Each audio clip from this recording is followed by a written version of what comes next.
Hello everyone, I am Monica. So today we will start our physics section. Okay, आपका जो first chapter है physics का 10 का वो है reflection and refraction of light. तो अल्टीमेटली बोर्ड के एग्जामिनेशन में रिफ्लेक्शन और रिफ्रैक्शन रिगार्डिंग जितने भी कॉन्सेप्ट्स आपसे पूछे जाते हैं, किस तरह के क्वेश्चंस बनते हैं, जो इंपॉर्टेंट टॉपिक है उनको हम लोग इन ब्रीफ देखेंगे. यहाँ पर ये वन शॉर्ट वीडियो होगा, इसमें आपका पूरा चैप्टर एक ही साथ कवर किया जाएगा. अल्टीमेटली आपको उसमें जो भी डाउट्स है वो इस चैप्टर की मदद से आपके सारे डाउट्स क्लियर होंगे. आपको न्यूमेरिकल सॉल्व करते समय इस चैप्टर के कौन कौन से क्लूज ध्यान में रखना है वो भी मैं समझाऊंगी. ओके, तो फिर जल्दी से हम लोग ये चैप्टर स्टार्ट करते हैं क्योंकि ये चैप्टर थोड़ा सा लेंथी होने वाला है.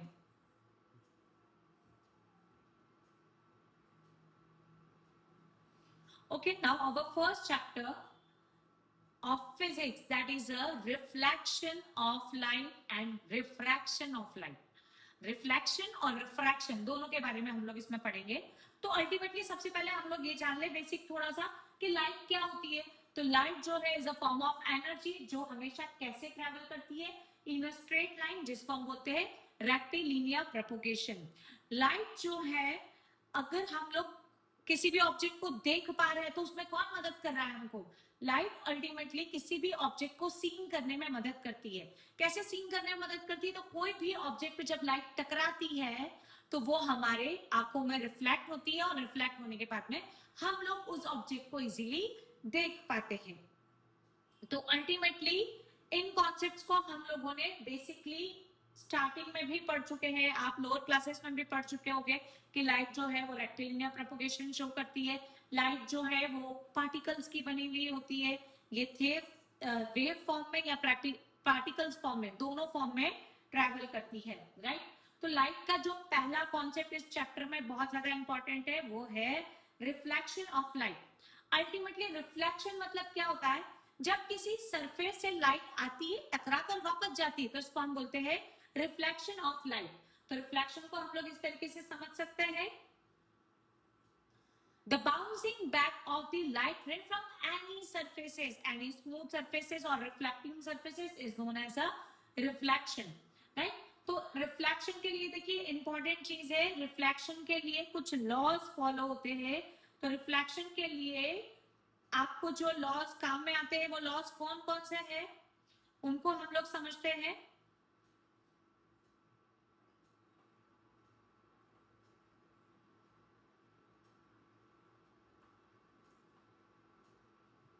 तो आपका फर्स्ट लॉ है that is a reflection of law of reflection of light का आपका जो फर्स्ट लॉ है वो है angle of incidence is equal to the angle of reflection. Right, पहला क्या होता है, जो अब एंगल ऑफ इंसिडेंट क्या होता है उसको समझने के लिए मैं आपको देखिए ये डायग्राम थोड़ा सा इन ब्रीफ समझाती हूँ. देखिए जो भी लाइन ये जैसे ये वाली लाइन है, राइट, ऐसी कोई भी लाइन जो सरफेस पे फॉल हो रही है उनको हम बोलते हैं इंसिडेंट रे. और वहां से उसका जो बाउंसिंग बैक होता है, मतलब ये जो ग्रीन कलर में आपको लाइट दिख रही है that is a reflected ray. और जो लाइट सरफेस या मिरर के साथ परपेंडिकुलर है, right, this is a perpendicular रे जो क्या बनाती है हमारी नॉर्मल रे. अब अगर हम लोग इसके बारे में कुछ लॉज को समझे तो कौन कौन से लॉज है. पहला लॉ है angle of incidence is equals to the angle of reflection. मतलब जो एंगल ऑफ इंसिडेंट है, एंगल ऑफ इंसिडेंट कौन सा है मैं आपको समझाती हूं.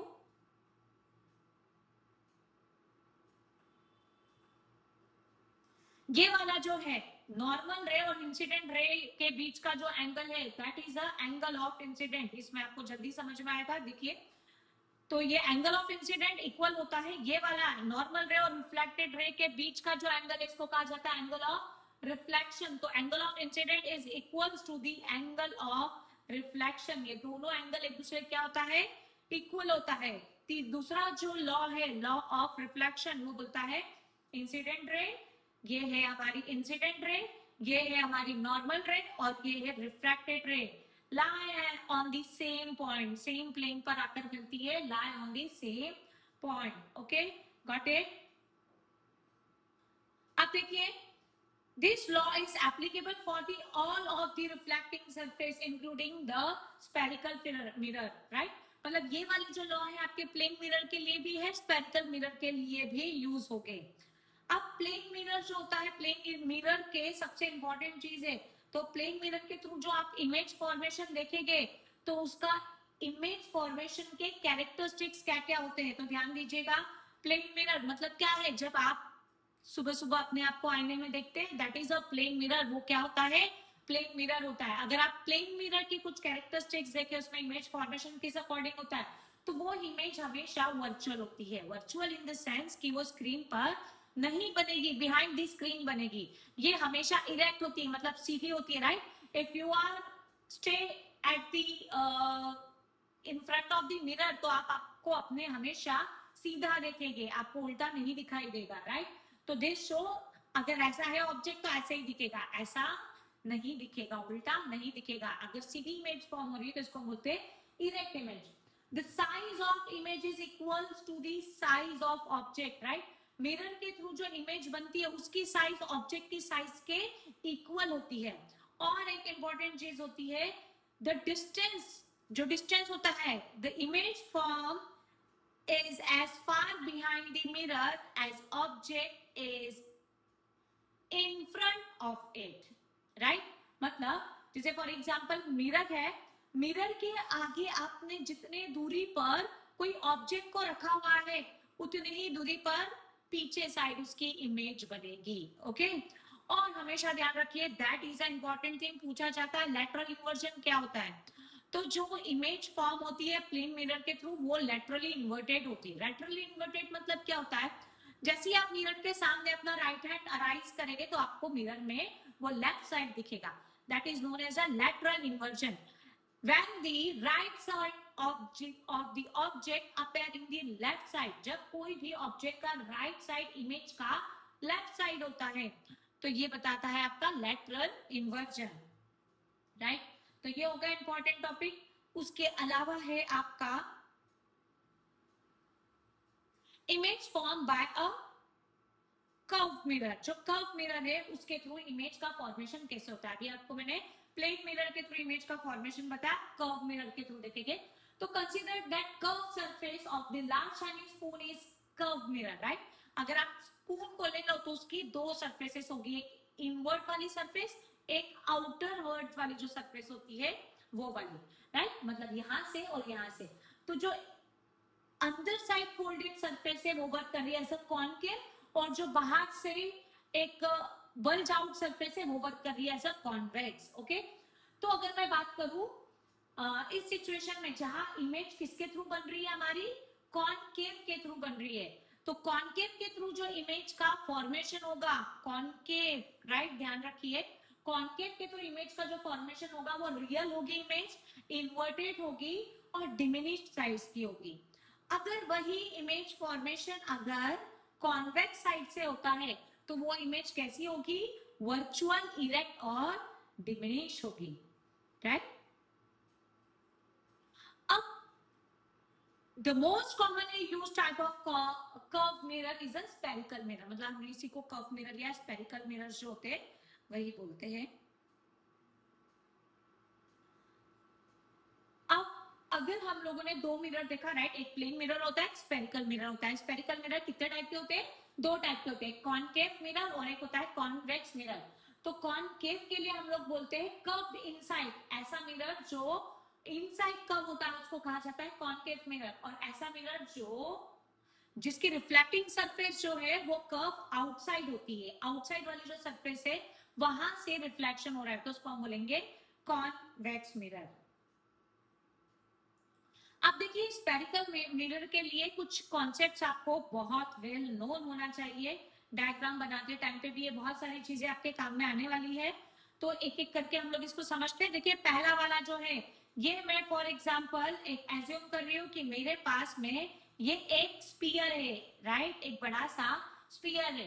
तो स्पीयर का जो पार्ट रिफ्लेक्टिंग का काम करता है उसको हम लोग क्या बोलते हैं, मिरर बोलते हैं, राइट। मिरर का जो सेंटर होता है उसको क्या कहा जाता है, ये वाले पॉइंट को पोल कहा जाता है।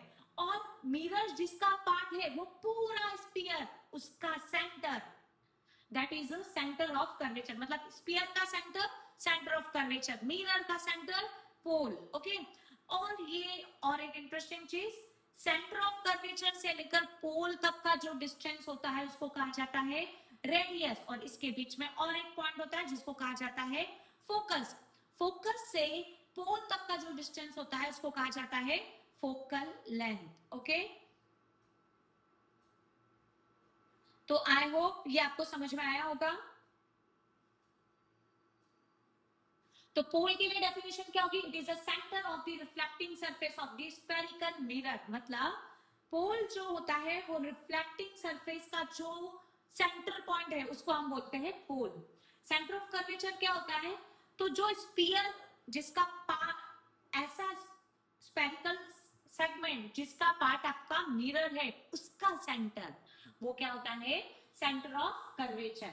सेंटर ऑफ कर्वेचर और पोल के बीच का जो डिस्टेंस है उसको कहा जाता है रेडियस।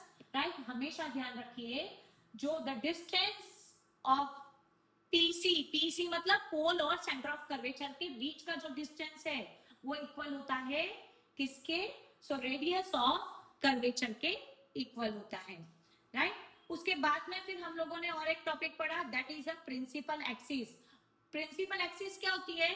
तो जो देखिए यहाँ पे लाइन दिख रही है आपको, सेंटर ऑफ कर्वेचर और पोल को मिलाने वाली एक जो लाइन जा रही है स्ट्रेट, उस लाइन को हम लोग क्या बोलते हैं? उस लाइन को कहा जाता है प्रिंसिपल एक्सिस।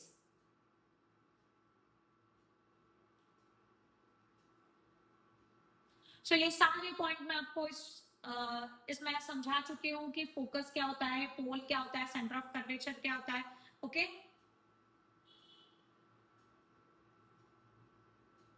अब हम जल्दी से आ जाते हैं हमारे नेक्स्ट टॉपिक पे, दैट इज जो हमारा इमेज रे रूल के लिए है। राइट, देखिए बहुत बड़ा चैप्टर है और मैं चाह रही हूँ कि ये जो चैप्टर है वो आपका जल्दी जल्दी मैं कवर कर पाऊँ, इसीलिए मैं ट्राई करूंगी कि इसको जहां आपको इंपॉर्टेंट है वहां मैं ले जाऊं। ओके, देखिए ये एक इंपॉर्टेंट लाइन है, the spherical mirror of the small aperture of the radius of curvature is equal to the twice the focal length। मतलब r किसके इक्वल होता है?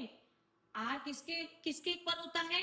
या r जो होता है वो डबल होता है फोकल लेंथ के। आपको फोकल लेंथ अगर रेडियस निकालना है तो फोकल लेंथ दी हुई है तो आप उसको डबल कर दीजिए। राइट, और अगर आपको रेडियस दी हुई है और फोकल लेंथ निकालना है तो आप उसको क्या कर देंगे? हाफ कर देंगे। ये इंपॉर्टेंट चीज है, ध्यान रखिए, न्यूमेरिकल में आपको बहुत बार ये चीजें पूछी जाती है। ओके,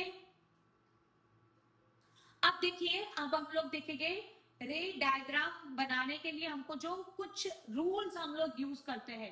राइट, रे डायग्राम बनाने के लिए हम लोग कुछ रूल यूज करते हैं, वो रूल्स को मैं आपको यहाँ समझाऊंगी कॉनकेव और कॉन्वेक्स दोनों के लिए। देखिए सबसे पहला रूल होता है, if the light ray is parallel to the principal axis, अगर कोई भी लाइट रे पैरेलल है किसके? Principal axis. ये देखिए आपकी प्रिंसिपल एक्सिस है, उसके पैरेलल लाइट रे जा रही है, ये आपकी ये पैरेलल जा रही है लाइट रे। So it reflect from the focus. कौन से पॉइंट से रिफ्लेक्ट होगी? फोकस से।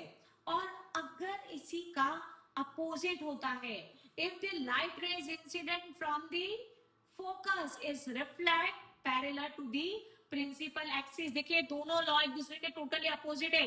भाई अगर आने वाली light ray, incident light ray principal axis से पैरेलल है तो वो रिफ्लेक्ट होगी फोकस से। और दूसरा क्या बोलता है कि जब अगर लाइट रे इंसिडेंट हो रही है फोकस से तो वो रिफ्लेक्ट होगी parallel to the principal axis. Okay, और यही चीज कॉनकेव कॉन्वेक्स दोनों के लिए। देखिए if the light ray is parallel to the principal axis it reflect from the focus। अब यहाँ पे फोकस से जाएगी तो नहीं, बट फोकस से जाती हुई इमेजिन होगी। वही चीज यहाँ पर, if the light ray is passed through the focus, देखिए फोकस से जाते हुए दिखेगी, it reflect parallel to principal axis। right,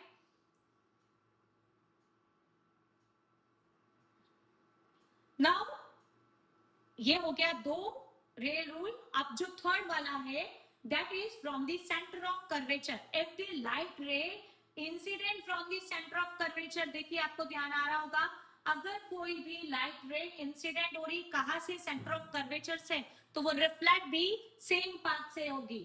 और जो फोर्थ वाला है, if the light ray fall on the pole it reflect by the pole, देखिए रिफ्लेक्ट होती हुई दिख रही है आपको पोल से, अगर पोल पे आ रही है तो पोल से ही जाएगी, but with the same angle, मतलब जिस एंगल से वो पोल पे गिर रही है उसी एंगल से वो पोल से रिफ्लेक्टेड होगी। ये 4 रे डायग्राम बहुत इंपॉर्टेंट है। If the light ray is parallel to principal axis reflect from the focus, if the light ray falls या incident from the focus is reflect parallel to principal axis. Third, if the light ray pass through the center of curvature is reflect through the same path. And the fourth one, if the light rays falls on the pole, it reflect by the pole with the same angle. Okay, तो ये concave और convex दोनों के लिए यही same rule follow होंगे।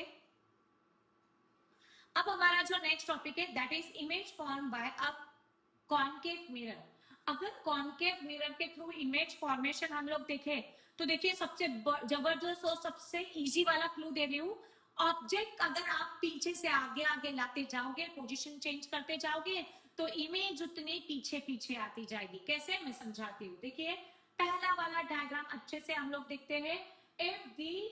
If the object place on at infinity, कोई भी ऑब्जेक्ट को आपने भाई इंफिनिटी पे रखा हुआ है, यू डोंट नो कि कितने डिस्टेंस पे रखा हुआ है, बस ऑब्जेक्ट कहाँ है, इंफिनिटी पे रखा हुआ है, तो वहां से जो भी लाइट आएगी they all are parallel to principal axis. देखो इंफिनिटी पे इट इज नॉट कंपलसरी, आपने डायग्राम को ड्रॉ नहीं किया तो भी चलेगा, सिर्फ आपको ये लाइट रेस पास होते हुए दिखाई देनी चाहिए। ओके, तो दोनों लाइट रेस कैसे जा रही है, parallel to principal axis. If the light ray is pass through the parallel to the principal axis, कैसे जा रही है वो, प्रिंसिपल एक्सिस के पैरेलल, तो रे डायग्राम क्या बोलता है, it reflect from the focus. क्या बोलता है, रिफ्लेक्ट फ्रॉम द फोकस। अब दोनों लाइट रेस जो है वो फोकस से इंटरसेक्ट करेगी। और आपको पता है इमेज फॉर्मेशन क्या होता है, तो जो जहां पर भी दो रिफ्लेक्टेड लाइट की रेज, जहां पर दो रिफ्लेक्टेड लाइट की रेज एक दूसरे को इंटरसेक्ट करती है उसी पॉइंट पर इमेज का फॉर्मेशन होता है। तो इस पॉइंट पे क्या होगा, यहाँ पर इमेज का फॉर्मेशन होगा। दो लाइट रे एक दूसरे को जिस पॉइंट पर इंटरसेक्ट कर रही है, रिफ्लेक्टेड रे है ना, इंटरसेक्ट कर रही है जिस पॉइंट पे, वहां इमेज फॉर्मेशन होगा। तो इंटरसेक्टिंग फोकस पे हो रही है, इमेज फॉर्मेशन कहाँ होगा, फोकस पे होगा। अब देखिए दूसरा वाला डायग्राम। अब हमने क्या किया, beyond the centre of curvature रखा। सेकंड उसमें क्या किया हमने, beyond the centre of curvature. तो एक लाइन गई हमारी parallel to principal axis, reflect from the focus. दूसरी लाइन गई सेंटर ऑफ कर्वेचर से और वो रिफ्लेक्ट हुई सेम पाथ से। अगर हम लोग दोनों का कटिंग देखें तो कहाँ बन रही है ये, the image formation occur between the C and F, center of curvature और F के बीच में बनेगी। ये भी स्क्रीन पे बनेगी इमेज, इसलिए रियल इमेज होगी। जितनी भी इमेज स्क्रीन के पीछे बनेगी वो वर्चुअल होगी। अब आपको पता है रियल इमेज हमेशा इन्वर्टेड बनती है और वर्चुअल इमेज जो होती है वो हमेशा इरेक्ट बनती है। अब देखिए थर्ड वाला डायग्राम। अब हमने और ऑब्जेक्ट को थोड़ा और पास ला, इंफिनिटी पे रखा, इंफिनिटी से बियॉन्ड सेंटर ऑफ कर्वेचर, अब हमने उसको रख दिया है सेंटर ऑफ कर्वेचर पे। अगर कोई भी ऑब्जेक्ट सेंटर ऑफ कर्वेचर पे रखा है तो एक लाइट जाएगी प्रिंसिपल एक्सिस के पैरेलल, दूसरी जाएगी फोकस से। ओके, जो प्रिंसिपल एक्सिस के पैरेलल गई है वो फोकस से रिफ्लेक्ट होगी और जो आई हुई है फोकस से वो पैरेलल टू प्रिंसिपल एक्सिस जाएगी। तो अगर ऑब्जेक्ट सेंटर ऑफ कर्वेचर पे रखा हुआ है तो उसका इमेज भी सेंटर ऑफ कर्वेचर पे बनेगा। ये इमेज भी रियल होगा, इक्वल साइज होगा और कैसे होगा, रियल एंड इन्वर्टेड।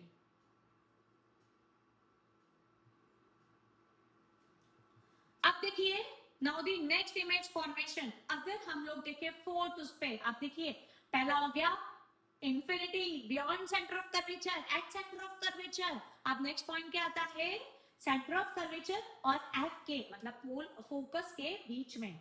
तो अब अगर आपने सेंटर ऑफ कर्वेचर और फोकस के बीच में ऑब्जेक्ट को रखा है तो वापस एक लाइन प्रिंसिपल एक्सिस के parallel, it reflect from the focus.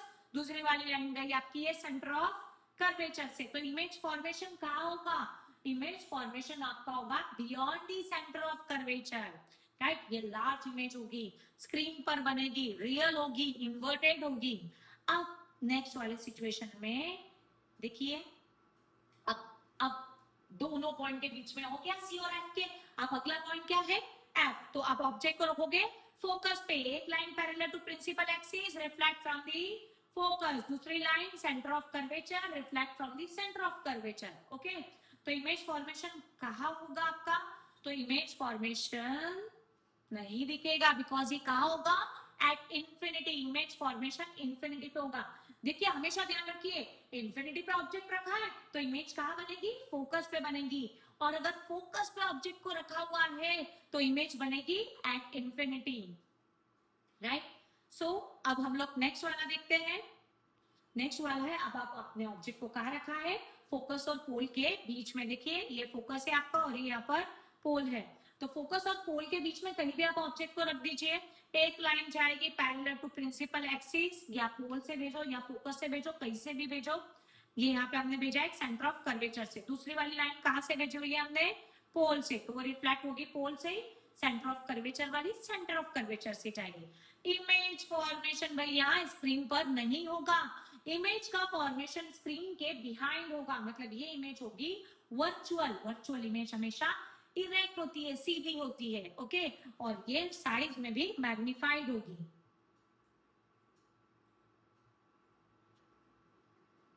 तो अल्टीमेटली आपको समझ में आ चुका होगा ये टेबल। अगर ऑब्जेक्ट इंफिनिटी पे तो इमेज फॉर्मेशन फोकस पे होगा, ये पॉइंट साइज इमेज होगी और ये रियल और इन्वर्टेड होगी। अगर ऑब्जेक्ट को आपने सेंटर ऑफ कर्वेचर पे रखा है तो एफ और सी के बीच में इमेज का फॉर्मेशन होगा, डिमिनिश होगी, रियल इन्वर्टेड होगी। अगर आपने ऑब्जेक्ट को सी पे रखा है तो इमेज फॉर्मेशन भी सी पे होगा, सेम साइज की इमेज होगी और रियल और इन्वर्टेड होगी। ओके, अगर आप ऑब्जेक्ट को सी और एफ के बीच में रख रहे हो तो इमेज फॉर्मेशन आपका बियॉन्ड सेंटर ऑफ कर्वेचर होगा, एनलार्ज इमेज होगी, रियल और इन्वर्टेड होगी। अगर आप ऑब्जेक्ट को फोकस पे रख रहे हो तो ये इमेज इंफिनिटी पे बनेगी, हाईली एनलार्ज होगी, रियल और इन्वर्टेड होगी। अगर आपने ऑब्जेक्ट को पी और एफ के बीच में रखा हुआ है तो ये बिहाइंड द मिरर बनेगी, इमेज एनलार्ज होगी और वर्चुअल एंड इरेक्ट होगी, राइट? तो आई होप ये आपको सारी इमेज फॉर्मेशन आया होगा, बहुत इंपॉर्टेंट है ये, राइट? अब यूजेस क्या है कॉनकेव मिरर के? तो अल्टीमेटली हम लोग कॉनकेव मिरर को कहाँ कहाँ यूज करते हैं? कॉनकेव मिरर को टॉर्च में, सर्चिंग लाइट में, व्हीकल्स की जो हेडलाइट होती है वहां पर यूज किया जाता है, क्योंकि इसके पास साथ में parallel beam of light image होती है ना, राइट? शेविंग मिरर में हम लोग इसको यूज करते हैं। डेंटिस्ट जो मिरर यूज करते हैं वो कौन सा होता है? स्पेरिकल मिरर होता है। इसके अलावा सनलाइट को कंसंट्रेट करने के लिए, कंजर्व करने के लिए भी हम लोग, आपने देखा होगा ना जो सोलर हीटर्स होते हैं, सोलर कुकर्स होते हैं, तो उनमें जो मिरर लगा होता है वो भी कौन सा होता है? लाइट को कंजर्व करने के लिए कॉनकेव मिरर होता है। ओके, अब देखिए स्पेरिकल मिरर दूसरा वाला जो है हमारा कॉन्वेक्स मिरर। कॉन्वेक्स मिरर मतलब इसको डाइवर्जिंग मिरर भी हम लोग बोलते हैं। क्यों? क्योंकि इसमें इमेज जो है किस तरीके से बनती है, सिर्फ दो रूल्स, दो डायग्राम्स आपको ध्यान रखना है। एक ऑब्जेक्ट को इंफिनिटी रखना है और इंफिनिटी से पोल के बीच में कहीं भी रखना है, राइट? तो अगर आप ऑब्जेक्ट को इंफिनिटी पे रख रहे हो तो इमेज फॉर्मेशन कहाँ होगा? आपका फोकस पे होगा। और अगर आप ऑब्जेक्ट को पोल और इंफिनिटी के बीच में कहीं भी रख रहे हैं तो इमेज फॉर्मेशन हर केस में कहां पर होगा? आपका P और F के बीच में। देखिए यहाँ पर भी हो रहा है, ये P है आपका और ये F, और यहाँ पे इमेज का फॉर्मेशन होगा। अब दोनों सिचुएशन में आप देखें तो इमेज कैसी बनेगी? दोनों सिचुएशन में इमेज बहुत छोटी बनेगी, राइट? दोनों सिचुएशन में इमेज जो है वो वर्चुअल होगी, इरेक्ट होगी और छोटी इमेज बनेगी, राइट? इसका यूज हम लोग, अगर हम लोग देखें तो कॉन्वेक्स का यूज कहाँ किया जाता है? कॉन्वेक्स का यूज जो है वो रियल वेव मिरर के फॉर्म में किया जाता है। ओके, साइन कन्वेंशन ये बहुत ज्यादा इंपॉर्टेंट है। देखिए साइन कन्वेंशन में अगर हम लोग मिरर को जैसे रखते हैं, ये देखिए यहाँ पर मिरर को जिस डायरेक्शन में रखा जाता है उसको कहा जाता है हमारा y एक्सिस और ये होता है हमारा x एक्सिस। तो हमेशा ध्यान रखिए, अगर आप कभी भी y एक्सिस पे देख रहे हैं तो आप इसको पॉजिटिव कंसीडर करोगे और नीचे देख रहे हो तो क्या करोगे? निगेटिव कंसीडर करोगे। इसलिए हाइट को पॉजिटिव ऊपर साइड और नीचे साइड निगेटिव कंसीडर किया जाता है। आपका ये वाला पॉइंट हो गया, आप सेंटर पॉइंट। यहां से अगर आप लेफ्ट हैंड साइड जाते हो, मतलब इस साइड जाते हो, तो ये पॉजिटिव होता है, और यहाँ साइड जितना भी आएगा, सॉरी ये वाला जो डिस्टेंस होता है वो आपका निगेटिव होता है, और राइट साइड आप जितना भी डिस्टेंस पे आओगे वो क्या होगा, राइट साइड में आप जितना भी जाओगे वो क्या होगा, पॉजिटिव होगा। अब इसमें स्पेरिकल मिरर्स के लिए फॉर्मूला पूछा जाता है, तो 1/f equals to 1/u+1/v। Okay, mirror का फॉर्मूले में बस डिफरेंशिएशन इतना ही है, देखिए लेंस और मिरर में कि यहाँ प्लस होता है और लेंस में माइनस होता है, हम लोग आगे पढ़ेंगे इसे। अगर मैग्निफिकेशन, मैग्निफिकेशन मतलब क्या होता है, it is the enlargement of the image, image कितनी बड़ी बन रही है, कितनी भाई जूम करके दिख रही है हमको, उसको हम बोलते हैं उसका मैग्निफिकेशन। अगर फिजिकल लैंग्वेज में हम लोग इसको बोले, फिजिक्स की लैंग्वेज में अगर हम इसको बोले, तो the ratio of the height of image and the height of object, image और ऑब्जेक्ट की हाइट का जो रेशियो होता है उसी को हम लोग बोलते हैं मैग्निफिकेशन। और मैग्निफिकेशन का फॉर्मूला होता है h dash by h। Okay, अब देखिए अगर आपका मैग्निफिकेशन वाला फॉर्मूला कोरिलेटेड है किससे, किसके साथ, अगर मैग्निफिकेशन वाला फॉर्मूला कोरिलेटेड है डिस्टेंस इमेज का और ऑब्जेक्ट का, तो आप कौन सा वाला फॉर्मूला लगाओगे, h i by h o या h dash by h equals to minus v by u. Okay, अब देखिए इस सिचुएशंस में आपको कुछ इंपॉर्टेंट चीजें ध्यान देनी है जो आपको इमेज फॉर्मेशन में, सॉरी इमेज फॉर्मेशन में नहीं, आपको डायग्राम्स में पूछी जाती है। ओके, सो मैं इसमें बेसिक आपको कुछ बताऊंगी जहां साइन कन्वेंशंस आपको ध्यान रखना है।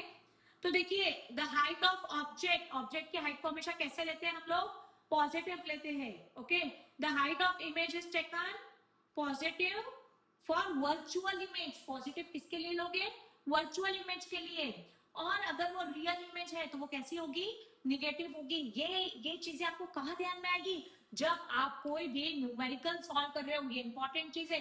ऑब्जेक्ट की हाइट को आप हमेशा पॉजिटिव लेंगे क्योंकि वो प्रिंसिपल एक्सिस के किस साइड पे होती है, नो दैट थिंग, है ना। The height of the image, height अगर लेनी है तो आप वो पॉजिटिव लोगे, वर्चुअल इमेज है तो ही पॉजिटिव लोगे, अगर रियल इमेज है तो वो क्या होगी, निगेटिव होगी। Negative sign in the value of the magnification indicate the image is real and the positive sign क्या बताती है मैग्निफिकेशन के लिए कि इमेज क्या है, वर्चुअल है। आप देखिए कॉन्केव के लिए जो फोकल लेंथ होती है, ये भी ध्यान रखिए, कॉन्केव के लिए जो फोकल लेंथ होती है वो हमेशा होगी आपकी निगेटिव। कॉन्केव की बात कर रही हूँ, कॉन्केव के लिए फोकल लेंथ क्या होगी, निगेटिव होगी, और कॉन्वेक्स के लिए जो फोकल लेंथ होती है वो पॉजिटिव होगी। ओके, अगर हम लोग यू की वैल्यू देख रहे हैं कॉन्केव के लिए, देखो मैं आपको कॉन्केव, कॉन्केव के लिए अगर आप एफ देखोगे तो वो निगेटिव होगा, राइट। अगर आप यू देखोगे तो वो भी ऑलवेज निगेटिव होगा, अगर आप वी देखोगे तो निगेटिव होगा रियल के लिए, और पॉजिटिव होगा किसके लिए, वर्चुअल के लिए। ओके, अब अगर मैं बात करूं आपके किसकी, कॉन्वेक्स के लिए। ओके, तो कॉन्वेक्स के लिए फोकल लेंथ क्या होगी आपकी, ऑलवेज पॉजिटिव, राइट। यू की वैल्यू भी भाई निगेटिव, ओके, और जो वी की वैल्यू है वो ऑलवेज पॉजिटिव, क्योंकि वहां पे इमेज कैसी होगी, वर्चुअल।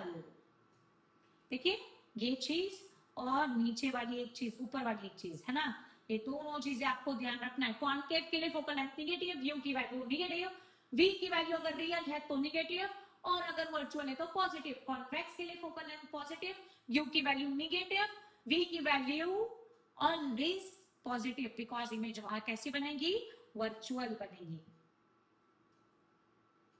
अब देखिए रिफ्लेक्शन ऑफ लाइट क्या होता है, रिफ्लेक्शन मतलब क्या होता है, जब लाइट की रेज एक मीडियम से दूसरी मीडियम में ट्रांसफर होती है तो इट्स बैंड इज पाथ, वो अपने पाथ से डिस्ट्रक्ट हो जाती है, राइट? वो पाथ से जो डिस्ट्रक्शन है उसी को हम लोग क्या बोलते हैं? Refraction of light. So light seem to travel a long straight path in the transparent medium. So light does not travel in the same medium, है ना? हमेशा भाई लाइट एक ही जैसे मीडियम में थोड़ी ना ट्रैवल करेगी. तो जब कभी भी लाइट रे एक मीडियम से दूसरे मीडियम में ट्रैवल कर रही होती है तो वो अपने एक्चुअल पाथ से अपना एक्चुअल पाथ जो है वो चेंज कर लेती है. इसी को हम बोलते हैं रिफ्रैक्शन ऑफ लाइट. तो ध्यान दीजिएगा यहाँ पर.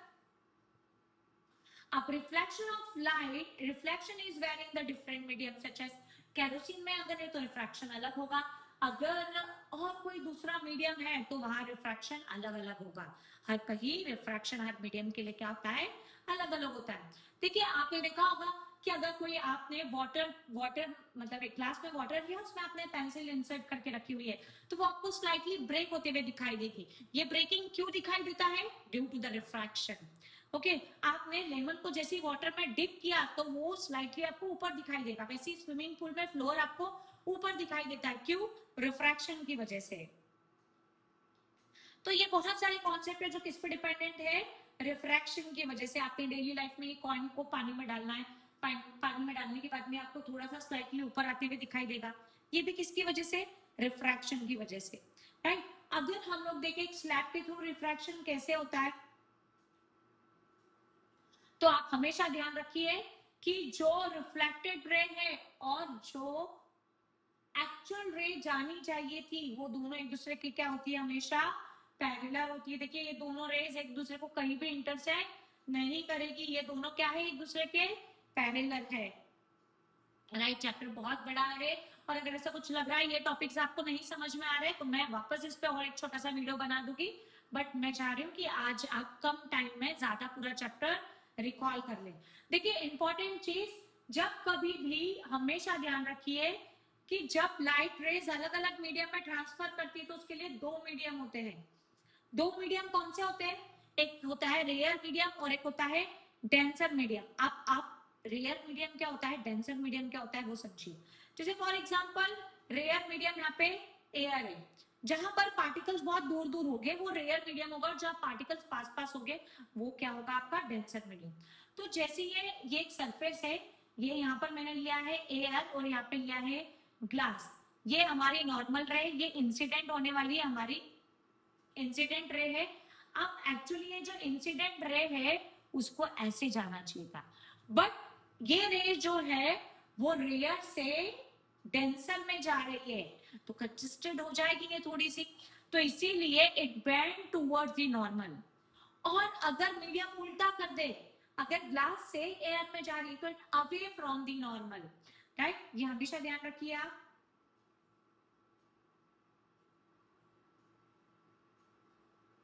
अब हम लोग बात करते हैं हमारे दो बेसिक रूल की, जिसको हम बोलते हैं law of refraction of light. तो law of refraction of light क्या बोलता है? The incident ray, the refracted ray, okay, and the normal ray that intersect two transparent medium at the point of incident all lie in the same point, same plane, है ना? मतलब जो incident ray refracted रे है और जो normal रे है वो मीडियम की जो बॉर्डर है उसके सेम पॉइंट पर अलाइ करेंगे, एक दूसरे से मीट करेंगे. ओके दूसरा क्या बोलता है? The ratio of sine of angle of incident to the sign of angle of reflection, that is a r, is always constant. मतलब sin i और sin r का जो रेशियो होता है वो हमेशा कांस्टेंट होता है at the particular medium. Okay it is known as, इसी को हम लोग क्या बोलते हैं? Snell law. और स्नेल लॉ क्या बोलता है? It is true for the angle zero. मतलब अगर इंसिडेंट एंगल जो है वो जीरो से बड़ा है या किससे बड़ा है? 90 से. ओके अब रिफ्रैक्टिव इंडेक्स क्या होता है? दिस ये जो मतलब दो अलग अलग मीडियम में जब हम लोग लाइट की स्पीड को देखते हैं तो इसी को हम लोग रिप्रेजेंट करते हैं रिफ्रैक्टिव इंडेक्स के थ्रू. अगर हम लोग देखें it is the ratio of the speed of light in a pair of medium. दो अलग अलग मीडियम में लाइट की वेलोसिटी का जो या लाइट की स्पीड का जो रेशो होता है उसी को हम लोग क्या बोलते हैं, रिफ्रैक्टिव इंडेक्स। अगर हम लोग बेसिक तौर पे देखें तो ये इंपॉर्टेंट पॉइंट आपको याद रखना है, it is used to measure the change in the direction of the light ray occurring in two medium. मतलब भाई रिफ्रैक्टिव इंडेक्स की जरूरत क्यों होती है, तो जब एक मीडियम से दूसरे मीडियम में लाइट रे ट्रेवल कर रही है तो उसके डायरेक्शन को आइडेंटिफाई करने के लिए हमको रिफ्रैक्टिव इंडेक्स पता होना चाहिए। दूसरा होता है, दूसरी इंपॉर्टेंट चीज है, जो वैक्यूम या एयर में लाइट की जो स्पीड होगी वो क्या होगी, तो 3 × 10⁸ मीटर पर सेकेंड, राइट। हमेशा हम लोग वैक्यूम में एयर में लाइट की यही स्पीड को कंसीडर करते हैं, क्या है, तो 3 × 10⁸ मीटर पर सेकेंड। अब देखिए आपको यहाँ पे दो अलग अलग मीडियम में रिफ्रैक्टिव इंडेक्स निकालना है, तो जो नीचे लिखा हुआ रहता है यहाँ हम लोग इसको पढ़ते कैसे, देखिए समझे। Consider a ray of light travel from the one medium to the into the second medium. मतलब कोई लाइट रे है पापा जो फर्स्ट मीडियम से दूसरे मीडियम में ट्रांसफर कर रही है, then the refractive index of the second with respect to a medium first. आपको second, the refractive index of medium second with respect to first निकालना है, right, is the ratio of speed of light in the medium first. मतलब अगर भाई आपको first और second दो अलग अलग मीडियम में लाइट की वेलोसिटी को निकालना है या स्पीड को निकालना है, तो आप क्या करोगे, द रिफ्रैक्टिव इंडेक्स, किस तरीके से लिखेंगे इसको, refractive index of medium second with respect to a first, with respect to a first medium, right? तो first medium में light की speed by second medium में light की speed, okay? अब देखिए refractive index of medium first with respect to a medium of second, मतलब पहले भाई वो second में जा रहा है और उसके बाद में light कहाँ जा रही है, first medium में जा रही है। तो हम लोग इस ड्यूरेशन में इस तरीके का फॉर्मूला लिखते हैं। ये क्या बताता है, the refractive index of medium first with respect to a medium second. ध्यान दीजिएगा यहाँ पे इंपॉर्टेंट चीज है, इसको लिखना, जो नीचे लिखा हुआ रहता है वो फर्स्ट लिखा जाएगा और जो ऊपर लिखा है वो सेकेंड लिखा जाएगा। The ratio of speed of light in a vacuum और air and the medium second को क्या बोल रहे हैं, देखो the ratio of absolute reflective index को हम लोग समझ रहे हैं, right. The ratio of speed of light in a vacuum, मतलब जहां पर एक मीडियम क्या होगा, हमेशा कंपलसरी एयर या वैक्यूम होगा और दूसरे मीडियम व्हाटएवर कोई भी हो सकता है। तो जब हम लोग एयर या वैक्यूम के साथ किसी अदर मीडियम में लाइट की स्पीड का कंपैरिजन या रेशियो देखते हैं तो इसे कोई हम बोलते हैं एब्सोल्यूट रिफ्लेक्टिव इंडेक्स। दो अलग अलग मीडियम, एक कंपलसरी क्या होगा हमारा एयर या वैक्यूम होगा, दूसरा मीडियम कोई भी हो सकता है। तो जब एयर के साथ में या वैक्यूम के साथ में हम लोग कोई और अलग मीडियम में लाइट की स्पीड को कंपेयर करते हैं तो इसको कहा जाता है एब्सोल्यूट रिफ्लेक्टिव इंडेक्स। ध्यान दीजिएगा इंपॉर्टेंट चीज है ये भी, okay. If the c is the speed of the light in air, जहां पर हम लोग क्या बताते हैं, देखिए रिफ्रैक्टिव इंडेक्स को अगर आपके पास क्वेश्चन ये दिया हुआ एयर और दूसरा क्या है मीडियम के लिए, तो यहाँ पर आप कैसे लिखोगे, c/v। तो c क्या रिप्रेजेंट कर रहा है यहाँ पर, स्पीड, एयर में स्पीड कितनी है, और v क्या बता रहा है कि कोई दूसरा जो मीडियम है, जैसे एयर से वो ग्लास में जा रही है तो ग्लास में उसकी स्पीड क्या है वो हम लोग नीचे लिखेंगे।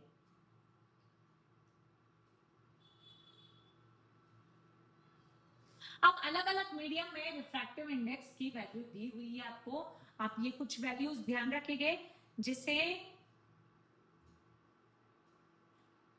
वाटर के लिए रिफ्रैक्टिव इंडेक्स क्या होता है 1.33, और डायमंड के लिए देखें तो डायमंड का रिफ्रैक्टिव इंडेक्स सबसे ज्यादा है, दैट इज 2.42। ध्यान दीजिएगा यहाँ पर। कैरोसिन का आपको ध्यान रखना है, कैरोसिन का होता है 1.44। और अगर हम लोग बात करें तो रिफ्रैक्टिव इंडेक्स पे इस तरीके के एमसीक्यूज में क्वेश्चंस पूछे जा सकते हैं।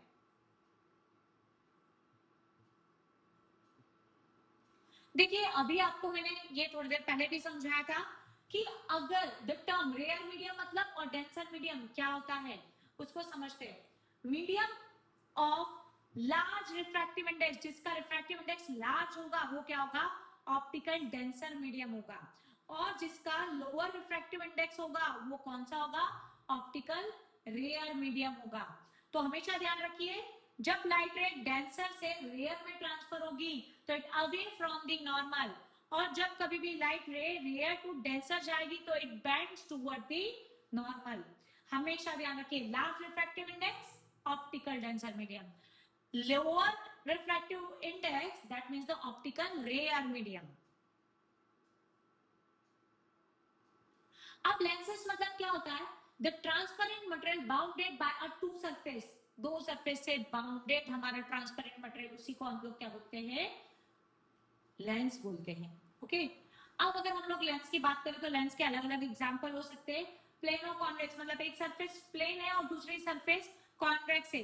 दूसरा होता है प्लेन और कॉनकेव, एक सरफेस प्लेन है और दूसरी सरफेस क्या है, कॉनकेव है। बाय कॉन्वेक्स मतलब दोनों सरफेस उसकी क्या है, कॉन्वेक्स है। बाय कॉनकेव दोनों सरफेस क्या है, कॉनकेव है। और अगर एक सरफेस कॉनकेव और एक सरफेस क्या है हमारी, कॉन्वेक्स। ओके,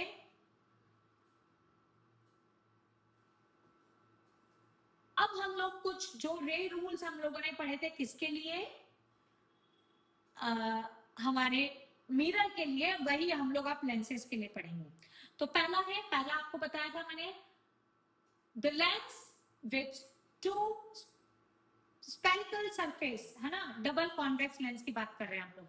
ओके, तो और दूसरा जहां पर जो लेंस जो है वो डबल स्पेरिकल सरफेस से है, कौन सा वाला, आउटवर्ड्स वाला। ओके, तो यहाँ पर दो आउटवर्ड्स जो है वो सरफेसेस है, इसलिए इसको हम लोग बोलेंगे बाय कॉन्वेक्स लेंस।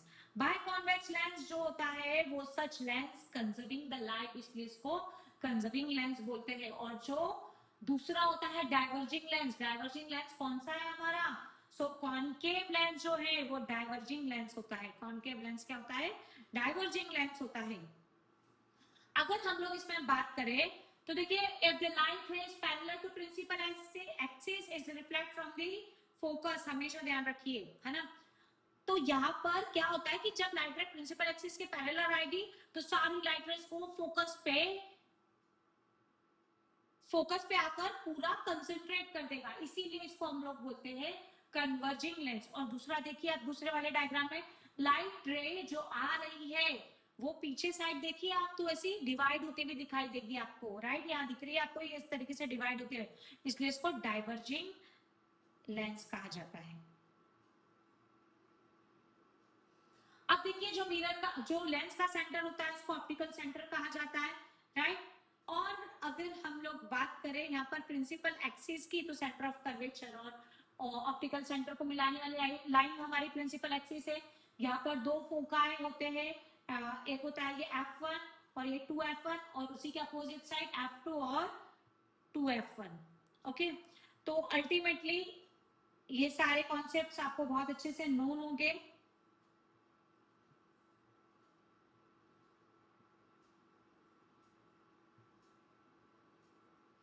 अब देखिए, हम लोग इसमें कुछ बेसिक जो है इंसिडेंट रेस के बारे में हम लोग कुछ कॉन्सेप्ट्स को पढ़ेंगे जो हमने ऑलरेडी पहले भी पढ़ चुके हैं, राइट। अगर लाइट रेज जो है वो प्रिंसिपल एक्सिस के parallel reflect from focus, okay, हमेशा ध्यान रखिएगा ये। हम लोग कुछ इमेज फॉर्मेशंस देखेंगे इसके लिए।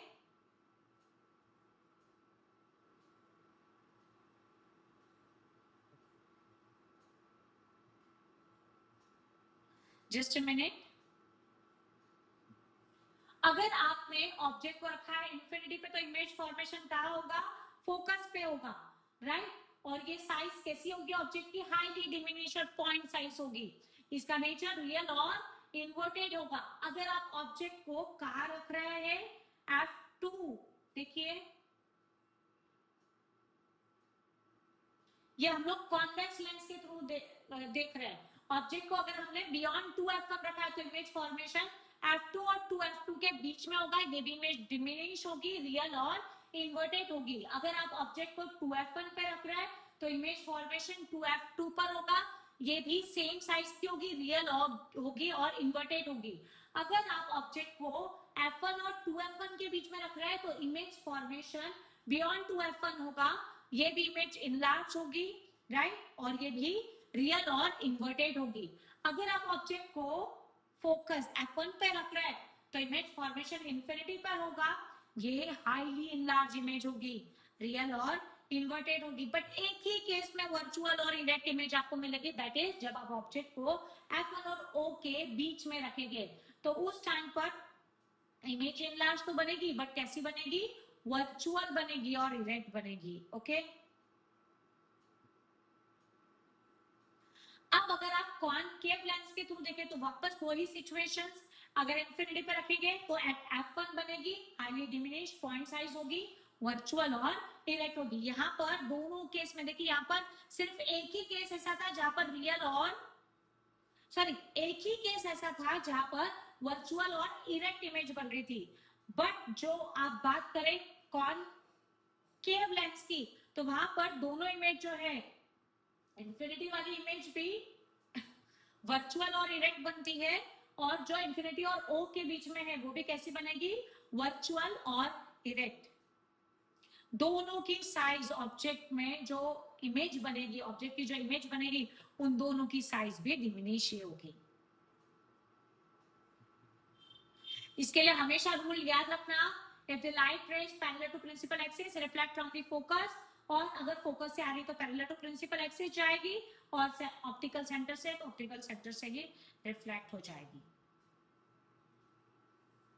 ये इमेज फॉर्मेशन आपको मैंने जो समझाया है उसी को यहाँ पर टेबलेट फॉर्म में दिया हुआ है। इंफिनिटी पर रख रहे हैं तो f2 पर बन रही है, सेकंड में हम लोग 2f1 के पीछे रख रहे हैं, राइट। ये जो सारी चीजें यहाँ पर आपको इमेज फॉर्म में दी हुई है, बस एक ही ऐसी इमेज है वो लास्ट वाली इमेज, जिसमें जो इमेज है वो इरेक्ट बनेगी, आपकी वर्चुअल इमेज बनेगी। ये दोनों केस आपका इंफिनिटी वाला भी और 2f1 और f1 के बीच में या कहीं भी आप ऑब्जेक्ट को रख रहे हो तो इमेज फॉर्मेशन, दोनों केस। ओके, अब अगर हम लोग साइन कन्वेंशन देखें किसके लिए, स्फेरिकल लेंसेज के लिए, तो साइन कन्वेंशन हमेशा ध्यान रखिए, इंपॉर्टेंट चीज है यहाँ पर, it is the same as the sign convention used in a spherical mirror। जैसे आप स्फेरिकल मिरर के लिए यूज करना है, आंखें बंद करके आपको लेंसेज के लिए भी वही यूज करना है। The rule are applicable for the sign of distance but the measuring are taken from the optical center। यहाँ सारा मेजरमेंट कहाँ से लिया जाता है, वहां पोल से लिया जाता है, और यहाँ पर सारा मेजरमेंट जो है वो कहाँ से लिया जाता है, at the optical center। Okay, according to the convention the focal length of the convex lens, देखिए मैं इस पे आपको और इम्पोर्टेंट चीज बता रही हूँ जो आपको न्यूमेरिकल सॉल्व करने के लिए काम में आएगी। देखिए आपको साइन कन्वेंशन अगर आ गया ना तो आप इजीली इमेज फॉर्मेशन अच्छे से जो न्यूमेरिकल है उसके वो अच्छे से कर सकते हैं। अगर मैं बात कर रही हूँ यहाँ पर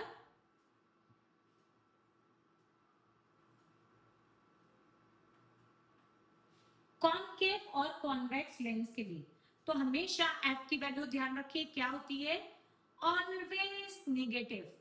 यहां पर f की वैल्यू ऑलवेज पॉजिटिव। ओके, यहां u की वैल्यू ऑलवेज नेगेटिव, v की वैल्यू क्या होगी यहाँ पर, ऑलवेज नेगेटिव, और यहां अगर आप देखते हैं तो u की वैल्यू जो होगी वो माइनस मतलब निगेटिव होगी, और v की जो वैल्यू है वो डिफरेंट होती है।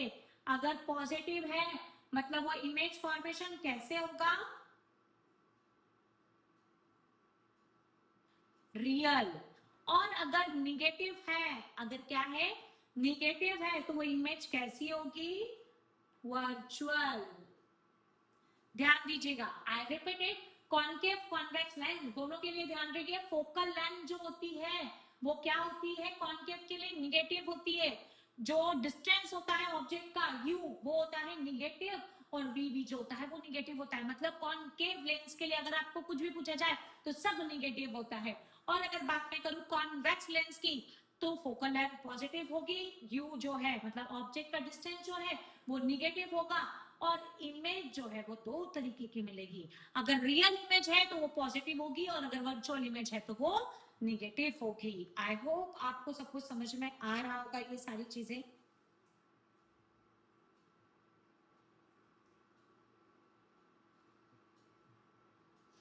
अब अगर हम लोग लेंस फॉर्मूला देखें, जैसे मिरर फॉर्मूला था तो 1/v plus 1/u equal to 1/f होता है मिरर फॉर्मूला। लेंस फॉर्मूले में यहाँ पे सिर्फ आपको माइनस लगाना है, 1/v minus 1/u equals to 1/f।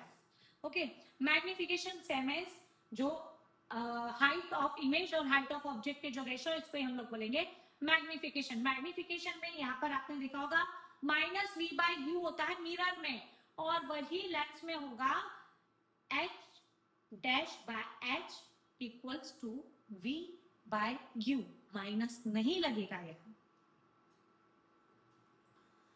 अब पावर ऑफ लेंस क्या होता है इसको समझते हैं हम लोग।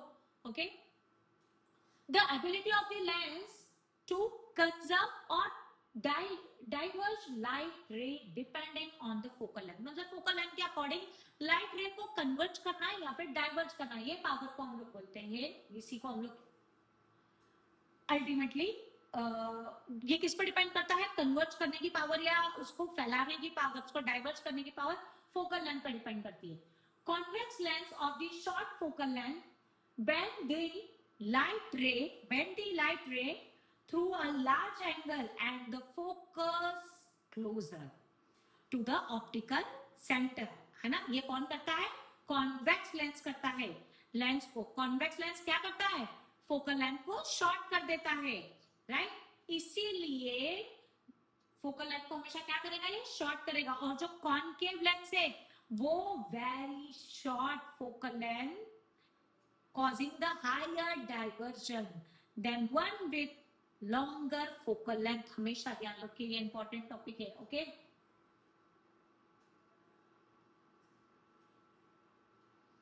एक में जो है जैसे कॉन्वेक्स और कॉनकेव दोनों की फोकल लेंथ अलग अलग होती है ना, अभी मैंने आपको बताया।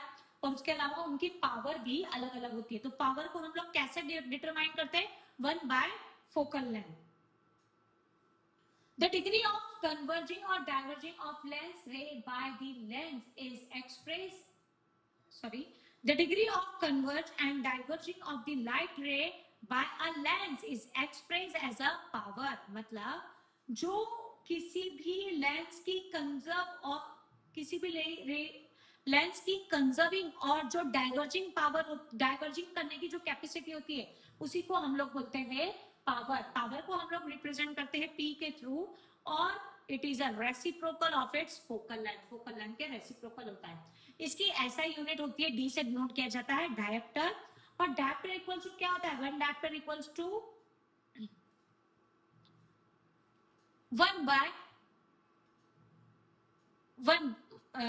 डायप्टर। मतलब ये क्या होता है, 1 dioptre is the power of the lens whose focal length is 1 metre. Dioptre मतलब फोकल लेंथ क्या होगी भाई, 1 मीटर होगी। पावर ऑफ ये इंपॉर्टेंट चीज है, ये अंडरलाइन कीजिएगा। Power of convex lens, convex lens की पावर हमेशा कैसी होती है, पॉजिटिव होती है। और कॉनकेव की जो पावर होती है वो कैसी होती है, निगेटिव होती है। अब देखिए, अगर आपसे पूछा जाए कि जो जैसे 3-4 लेंस हमने कॉम्बिनेशन में यूज किए, तो उसकी पावर अगर आपको निकालनी है तो आप कैसे निकालेंगे, उन सारे लेंस की पावर का सम करके, राइट। जैसे अगर आपके पास अलग अलग 3 लेंसेस है, P1 P2 P3, अलग अलग पावर दी हुई है उनकी, और उनकी टोटल पावर क्या होगा, तो तीनों लेंसेस की पावर का सम।